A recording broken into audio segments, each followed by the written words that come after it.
ఒక మంచి ట్రెడిషనల్ లుక్‌లో కనిపించే మంచి హెయిర్ స్టైల్ చూపిస్తాను. జస్ట్ 5-10 మినిట్స్‌లో వేసేసుకోవచ్చు. నాకు బాగా ఆరితేరిందిది. ఎక్కడికి వెళ్ళినా ఎలా వేసుకుంటావు నువ్వు ఒక్కడిదానివే అని అడుగుతారు. జస్ట్ సింపుల్‌గా యేసుకుని శారీస్‌తో ఉన్నప్పుడు ఈ హెయిర్ స్టైల్ వేస్తే మాత్రం ట్రెడిషనల్‌గా సూపర్‌గా సెట్ అవుతుంది. జస్ట్ ఏం లేదు మధ్య పాపిడి తీసినప్పుడు 3 పాయలు తీసి ఒక్కొక్కటి అల్లుకొని వేసుకోవడమే అంతే. ఇంకా క్లియర్‌గా మంచిగా జడ వేసి చూపించాలి అనంటే మీకు కమెంట్ చేయండి. నేను తప్పకుండా నెక్స్ట్ వీడియోలో అయితే చూపిస్తాను. ఓకే. ఇప్పుడు జస్ట్ ఇలా వేసిన తర్వాత 4 క్లిప్స్ ఉంటే సరిపోతుంది. ఇంకేం అవసరం లేదు. మంచిగా బ్రైడ్ చుట్టేసుకోవడమే. అంతే. చూసారా నా జడ ఎంత బా వచ్చిందో. యాక్చువల్లీ నాకు హెయిర్ ఫాల్ అవ్వడం వల్ల చాలా హెయిర్ అనేది లూజ్ అయింది.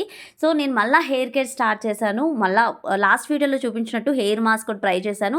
దాని రివ్యూ కూడా ఎలా వస్తుంది కంటిన్యూస్‌గా హెయిర్ గురించి రివ్యూస్ వస్తాయి. సో, ఇంత వేసుకున్న తర్వాత మంచిగా మేకప్ వీడియో చేయాలి కదా! నెక్స్ట్ వ్లాగ్‌లో వస్తుంది. తప్పకుండా చూడండి. ప్రస్తుతం అయితే నేను ఎలా రెడీ అయ్యాననేది చూపిస్తున్నాను. అసలు ఎందుకు రెడీ అయ్యాను, ఏంటి అనేది కూడా నెక్స్ట్ వ్లాగ్‌లో అయితే కంపల్సరీగా చూపిస్తా.